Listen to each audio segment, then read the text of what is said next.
thank you for this, bro. Yeah. So I gave you an option of warm Diet Coke, warm Pepsi Zero, or you really want to get into it. We got some New Amsterdam. Yeah, I would take you up on that, but I got practice after this. So yeah, what kind of you have like practice with your team? Mm-hmm. Oh man. Yeah, so we go 3 days a week right now. This is crazy. Okay, so let me start the podcast off right. Sure. So, Clyde Mack Show. Thank you for coming for another episode. I haven't done it in a while. It's been like a month. Mainly because I was getting ready for my show and I was freaking out. So, now we're back and I got a great guest. I've known Diggs for a long time. So what do your players call you? Coach Diggs. Coach Diggs. Yeah. I've known Coach Diggs for a long time. Yeah. And it's crazy because Diggs is now probably the youngest head coach maybe ever. Yeah. For real, seriously. Yeah. How old are you? 23. 23. Like that's a big deal. But I was thinking about it last night. I was thinking like, if I knew anyone that could do it, it would be you. Yeah, I appreciate that. Because you're always on point. So, youngest head coach in District 4 history and maybe even in PA history. So and that's a fact, right? That's a fact. Definitely D4, and they think PA, but they're not sure. But definitely D4. So, I feel like what comes with that is a lot of pressure. First off, it's pressure joining a new team, regardless. But you being so young, it's even more pressure. Mm-hmm. But at the same time, you have no pressure at all. Right. Right. Like if your first year head coach ever, and you're a head coach and you're young, it's like if you win one game, everyone that knows you's gonna go crazy. Sure. I know it's not the expectation for you, right. But so how do you feel with dealing with the pressure? I mean, for me, I enjoy that. You know what I mean? I think I kind of strive off of that, and I enjoy the challenges, and that's kind of why I wanted to do this. I wanted to, put myself in that situation, and I know I can strive in it. So I think I'm blessed for the pressure. I would rather feel a little bit of pressure than not at all. I don't want the easy route. I want to prove myself and put myself in good situations and change the culture at Montgomery. So I enjoy the pressure, and I'm looking forward to it. How do you go about getting this job? How did it happen? So my boy Frank Rose, it was weird. In January, he sent me. I was at work. I was working at the car dealership, and I mean, all my boys know my goal is to be a head coach. So he hit me up and he sent me a screenshot on Facebook, and I was sitting there. I was thinking, I'm like, man, I just want to take a shot in the dark. Like, the worst they can tell me is no. Worst case, I get some interview experience and hopefully get an opportunity on the staff there at some position. So I took the screenshot. I emailed the AD and the principal together. Just told them who I was, told them what my goals were and what I was looking for and wanting to do. And the AD called me, told me to give him a resume. I dropped off a resume to him on my lunch break at work, and he kind of just out of nowhere started firing questions at me. So it wasn't planned. I think he just kind of wanted to see, how I could handle certain situations. I thought I was just dropping up. Who was firing questions at you? The athletic director. The athletic director, yeah, okay. Yeah, he's the man, Mike Snyder. He ended up calling me a little bit later. Had a more planned interview with him one-on-one, and then after that I had an interview with him, the principal, and the 8 members of the school board. So, and then after that, man, they called me. Just the middle of March, they called me and offered me the position. So what does a head coaching interview, look like? So, I mean, the initial interviews with just me and Mike were very, who I am, what my goals are, things like that. But when you get with, you're in front of a panel essentially with all the superintendent and the board members and the principal, they're asking, kind of reiterating who I am, my goals, what would make me a good head coach. And they actually asked me, I think they said if it was third down, you're on the 40-yard line, down by X amount. I think they said 4 points. No timeouts. What play would you run? And then they pointed to an erase board behind me. I didn't see it walking in. There was a dry erase board behind me, and there was a defense that they had it set up in cover 2. And they were like, "What play would you run?" So I'm like, "Fair enough." So I drew up a play, and You drew up a play. Yeah, touchdown, of course. Do the TD. Touchdown. Coaching football is a little bit different because, coaching baseball, all you really need is for your players to hit and field, and you might know a little bit of positioning. And have a decent pitcher. Basketball, you could just have one good player and win, and one big guy is like, yo, you're 7 feet tall, put your hands up, don't move at all. But football is, you got to work. So many different people have to be doing so many different things. They all have to be at the same time. What I was thinking of it last night, it's kind of like, for you, you're kind of like a band director. Yeah. You got so much different things going on. You got, the cello, you got the drums, and they're all playing different things, but you got to make it come together. So I was just wondering, so have you picked your coaches yet? Yeah. Yep. So how did you do that? So I went through and I contacted every single person who was interested, and essentially interviewed them like they interviewed me. Asked them questions, fired questions at them, kind of see more so what their character was, what they wanted out of the kids, and try to fill pieces that way. And luckily I have a phenomenal group of guys, and I'm very excited for them. They're going to be, I couldn't ask for a better staff. We have a good mix. I have a coach as young as, I think Eli Clary is 22, and I have a coach who's as old as 70, so good. And everywhere in between, you know what I mean? So we have a nice mix, and it's going to be fun. So kind of learn from each other. Does everyone make the team? Yeah, absolutely. That's awesome. I couldn't imagine not making a football team. Football is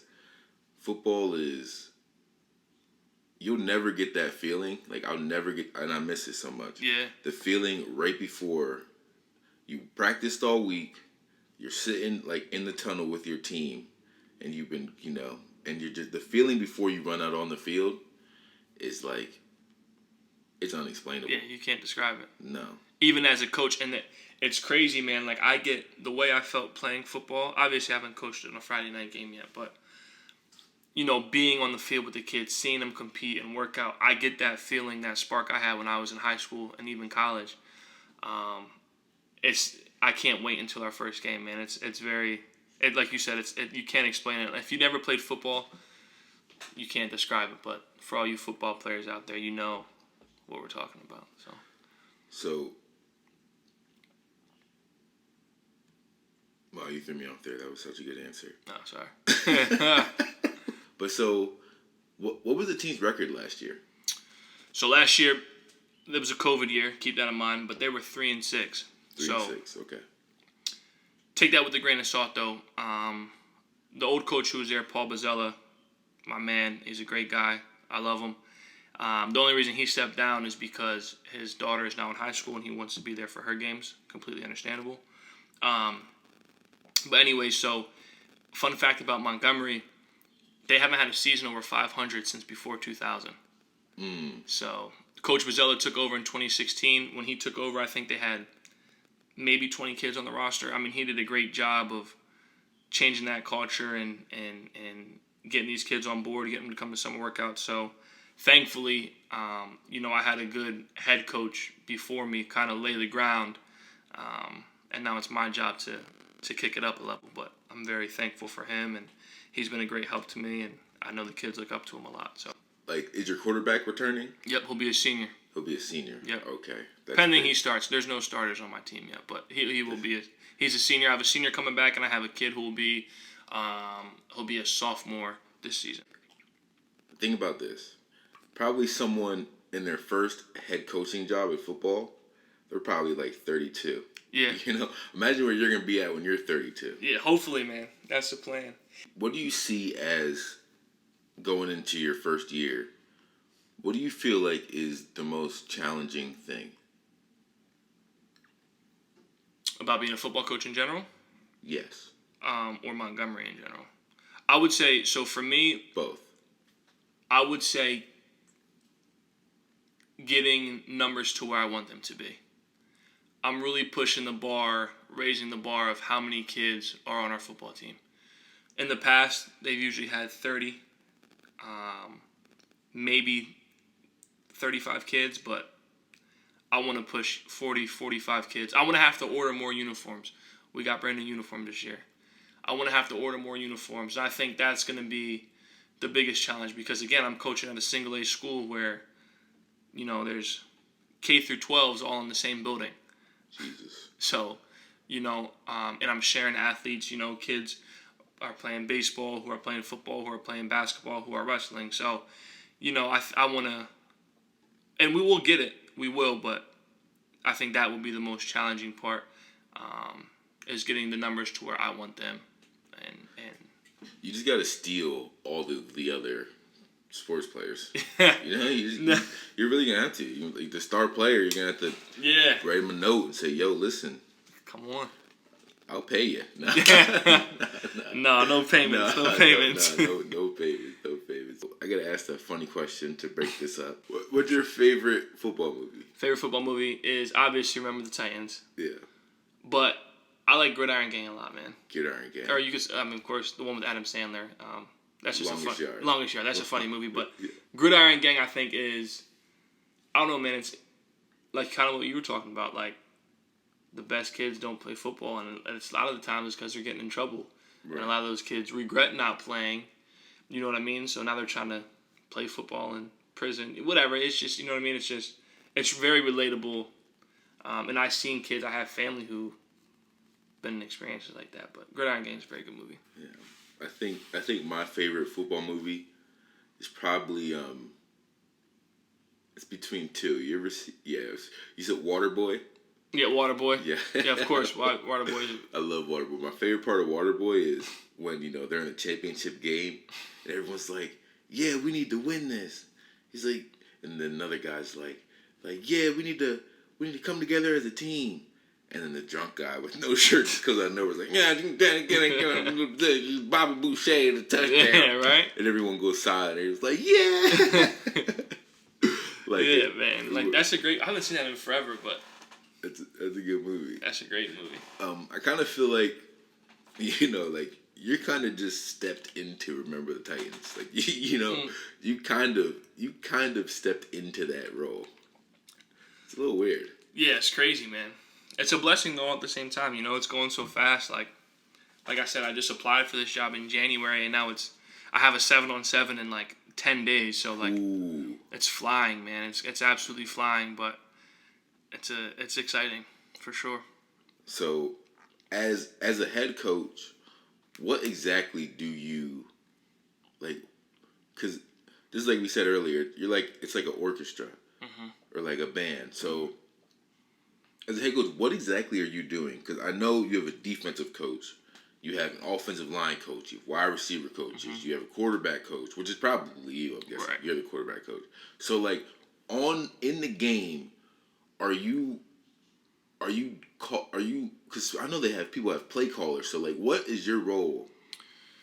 So, a lot of head coaches, man, try to micromanage a lot of things.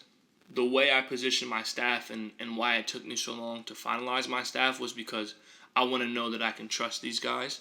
So my job, in my mind, in my eyes, is to develop an offense and develop a defense with my crew, teach it to them, and they have the reins in the game. So, for example, my offensive coordinator, Tyrell Drake, it's my right-hand guy. He knows, okay, these are our plays. This is the offense we run. I'm going to call it. Now, of course, if he's on the sideline and he wants to run a certain play and I change it, of course we'll change it. But I'm not going to sit there and say, Ty, run this play, run that play, run this play. That's his baby. Same with the defense. They know what defense we want to run. They know our base defense. They know what we're shooting for. They have the reins to play call. I kind of look at it from a 1,000-foot view. I just kind of keep everything in line, keep everything rolling, keep everything cool. And my guys who I have in those positions, they're more so calling the shots. I just get to make the final decision. So basically you're just there to scream at the refs. Basically. Sure. No. Yeah, yeah. What are you talking about? Yeah, that's one of the things I told him, Yeah, I would have to be that guy. But I'm not going to scream at the refs, of course. You know what I mean? That is okay. Ding, ding, ding. That is the biggest lie I have ever heard in my life. Maybe not the first. You're going to be screaming at the refs. You're going to be screaming at the refs. You're going to be screaming at the players. I already know. But you have to. One of the like, my coaches, so I got a couple of stories about my football career. First off, I was nice. I was really good. And I started playing football when I was in 11th grade. What position did you play? I played defensive tackle. And you didn't start till 11th grade? And I didn't start playing football till 11th grade. Wow. So the first month of practice in 11th grade, the coach, he said, because Sharif Monroe was our best player. But the Coach Gravish, he actually took his team to states for Jersey Shore. He's a great coach. Yeah, shout out to Coach Gravish. Did you have Gravish? I did not, but he's doing a very, very, very good job at Jersey Shore. Okay. Well, there was a point, and I always tease him about this, and I was in 11th grade.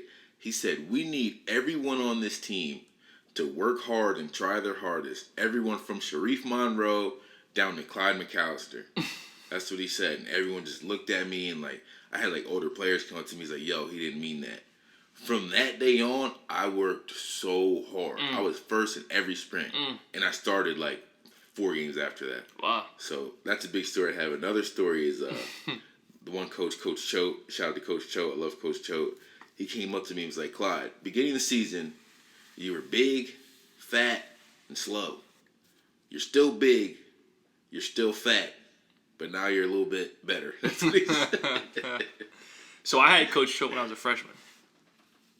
But when I was a freshman is when Coach Choate got sick. So I had him for a little bit, not very long. And I think maybe as a sophomore as well, I forget. And then I transferred, obviously. But so I didn't realize you had Choate too. Yeah. How many times did he tell you sucked? Yeah. I remember one time, man, when I was a freshman, he jumped on me. There's a little local magazine thing or whatever, and I was on the front of it, and then the next day at practice, I came in third in sprints. And he called me out. And I'm not even that fast. I shouldn't even been in third. And he called me out and snapped on me. He was like, you don't think you should be in first just because you were on the front of that paper yesterday? That in front of everybody. So, yeah, I mean, he's an old school coach for sure. But he jumped on us. Yeah, so because you want to know how I know you're nervous? And I was thinking about questions to ask you. I know you're nervous because I'm nervous. Yeah. You know what I'm saying? It's not even that I'm nervous for you. Yeah. It's just that I've known you for a long time and you're such an incredible position. I'm nervous. And that's why I was thinking the whole time, I'm like, yo, he's about to do this crazy thing. And I was took a step back and was like, you have pressure, but you don't have any pressure. Right. So all you can do is just work your hardest. And you every failure that you have, learn from that failure. Yeah. And then you're gonna break. What was it? 2000, and since 2000 you weren't 500. Yeah, since before. Yeah. So I mean, it's actually the background on my phone, man. So, since before I have it all the way down to 2000, and they weren't 500. Okay. Yeah. Are you gonna pad the heights and weight? Because I'll tell you, on my football team, no one's weight was ever right. They had me at 6'2", 230. I was 5'7", 250. My program height, man. That's what I always say. I say program weight, program height. I was a freshman, dude. If you look at I'm sure it's on my HUD. I said I was 6'4", 225. Really, I was 6'3", 210. But you just got to make yourself more what's the word? Not more wanted, but more stand out more. Yeah, you got to, because when you're looking at before the games, you're like, all right, who am I playing? And right. It's damn, this dude 6'8", 400 pounds. Right. I'm about to get crushed, and then you see him, and he's and you don't even care. So, were you a dirty player? I know it's hard being a quarterback to be a dirty player, but were you a dirty player at all? No, I was never a dirty player. and it's hard to talk trash playing QB. In high school, no, I never really talked trash. But when I played semi-pro, that's a different ballgame. So before we end this podcast, we're going to do something really cool. But I'm going to get some plugs out of the way first. So follow me on Instagram, Facebook, Twitter, and just Google me every once in a while. And so yeah, just see what I'm doing. You got anything to plug? And also, did you bring me a shirt? He asked me what size it was. I do have a shirt. It's in my car. Don't let me forget it. The same one I'm wearing. Good, thank you. Yes, sir. Row the boat on the back. PJ Fleck inspired. PJ. Shout out to Trace and Fox. Row the boat. What's that mean? The mantra with row the boat is, we're a team, but we're not, and they're facing backwards in the boat. So imagine them facing backwards, going this way, going forward. So they're not worried about what's behind them. They're not worried about what's in front of them. They're just worried about timing the stroke and the paddle all at the same time, one by one. Everybody has an oar in the boat moving towards the same direction. We know where we're headed, but we don't need to worry about that. We don't really know what's behind us. We just know where we got to go, and we all got to do it all together. So row the boat is our mantra this year, and that's just what I believe in. We know where we want to go, and we're not worried about what our season record was last year or 2010 or 2000. We're not worried about how good we'll do this year. We're just worried about right now, today, and moving all together in one direction at the same time. So yeah, that's great. I'm coming to the first game for sure. Hughesville. You play Hughesville? At Hughesville. At Hughesville. Come to the first game. I'm wearing my shirt. It's gonna be amazing. Right now, to end this, we're gonna do something really fun. Okay. So I'm giving you an interview, Coach Diggs. I know you're young. Yeah. I know that, you got a big step ahead of you, and I know you're ready for this job. Yeah. But I'm sorry, man. We got to win football games. Mm-hmm. We got to win. That's why I'm here. So, sometimes you're going to get difficult situations. Yeah. Right? Yeah. So I need you right now. There's a board behind you that you didn't know about. Yeah, I didn't. I thought I saw the one in front of me, but not the one behind me. There's a board behind you that you don't know about, and you're going to have to draw a play. We're on the 30-yard line. We got one play, and we're scoring. Don't think of your first play you would run, because probably people might watch this thinking like your third play you might run. Okay. But keep in mind that while you're writing this play, this right here, my son. That's your son? That's my son. Oh, your son has a very important job. So this is Clyde Jr. Clyde Jr. is going to run a 10-yard out. The reason for running a 10-yard out is this linebacker, whoever's playing over top of him, they may put in a strong safety. We call him a hero. He's going to probably be in man, right? He's going to cover Clyde, which is what we want, our Clyde Jr. Get him out of the way. That way, we'll have our A receiver, our go-to guy. He'll probably run a 10 to 12-yard post and split the cover two, considering the safeties will drop like this. And then we're just going to mirror it backside so the quarterback has, so the QB has a check two play. So this way, at the end of the day, we have two guys split in the middle of the field. These guys are getting out of our way. They're not going to be able to drop in coverage. And we'll have our fullback just pick up any oncoming blitz from any of these guys. They're running a 4-front. Honestly, they'd probably be in a 3-front. A 3-front like that. These linebackers probably play hook to curl, bang, bang. And then so our money ball is going to be split in the middle of the field. So, just one more thing. So, you said you weren't a dirty player? No. Okay. So, played against dirty players, but I wasn't a dirty player. I wasn't even a dirty player. I consider myself moderately dirty compared to, some things I've seen. What I used to do is, I think it's so funny now looking back at it. First off, on the line, every time I came up on the defensive line, I was just punching the other guy right in the stomach. I swear. Because the refs can't really see that. Because they just see it inside the box. So I was just I'm not talking about, I'm talking about come up and just jab them right in the stomach. Yeah. So that was a dirty move I used to do. Another thing I used to do is when I would tackle someone and get my arms around them, I'd pinch their butt. Yeah. Wow. I was a pincher. That's why you were good. It probably was why I was good. Because I was really mad. You just pinched them. Yeah.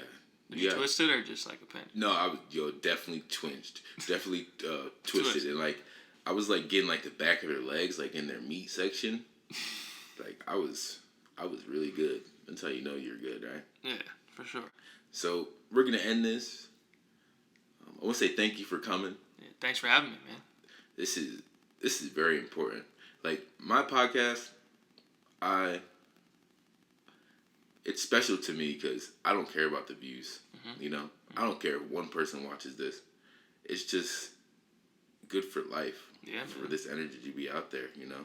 You're the youngest head coach in the history of mankind. You know, I've known you for a while. Mm-hmm. You're going to kill it. I'm going to kill it. Yeah, man. We just got to keep going, and we know that we're never going to stop, so we're here. We made it. Yeah, I appreciate it, man. I'm thankful for the opportunity, and, you know, let's do it together, man. We need to spread positivity and you know, keep people on the right path, especially young guys coming after us and being mentor to the young people. What kind of coach would you be?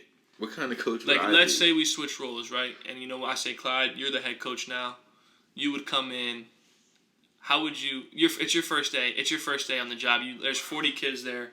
What's your? Hey, my name's Coach Clyde speech. What do you let them know? What's your? I'm gonna say. What do you want them to know? Hey guys, my name's Coach Clyde. You wouldn't say Coach McCall? Just Coach Clyde? Yeah, Coach Clyde. Coach McAllister? What? But Coach McAllister is running the time clock down. Yeah, you. But I'm like, listen, everyone. My name's Clyde. Y'all suck. Straight like that. Maybe. Probably not. I would probably try to crush their confidence. So you would break them down, build them up, I feel like that worked. I feel like that's what worked for my football teams. But basically, first off, I could never do it. I could never be a head coach, especially a football team. You're coaching. You're like, for those little time that you have them on the, you know, that you have them each day, you are a dad. Yeah. To 45 kids. Yeah. So that's tough. But I don't know. I would just go in and be like, hey, I feel like what I would do is make sure no one's gonna quit. Yeah. You know? Yeah. That's probably that kind of your main thing too. I mean, of course. I mean, I would never want any of my players to quit, but I also don't want guys playing for me who don't want to play. So there's a fine line between they want to quit and they want to play. So of course, you know, and again, there's not one guy on my team who I think is like, nah, I'm just here for. Like, everyone who plays football wants to play football. So I would never want anyone to quit, but I'm sure there's going to be days to where they're like, wow, like conditioning. Everyone, I've been through that. I'm like, what this is, like, I can't do another somersault or another bear crawl, like, in my mind. But, yeah, we have a good team, man. If you could talk to your players right now about the season and, you know, sticking together, what would you say? The same thing I always tell them, man. On our shirt, you know what I mean? We have our motto is commit, compete, win. Committing means staying true to something you said you would do long after the mood you said it in has left. So that's kind of been my mantra. Like, when it gets hard, when it's raining outside, when it comes to conditioning, when it comes to going to a 6 a.m. practice, like, that stuff is hard. It's supposed to be, but you committed to playing football. So just remember that. Always compete, man. Compete in everything. I always press compete in the grade, in the classroom. Compete at home. Compete on the football field. Compete to be a better person, and win, of course. Win in life. Win in being a better teammate. Win in being a better classmate. Win in being a better student. Being a better son. You know what I mean? Being a better daughter. I don't have any girls on my team, but I would certainly take them.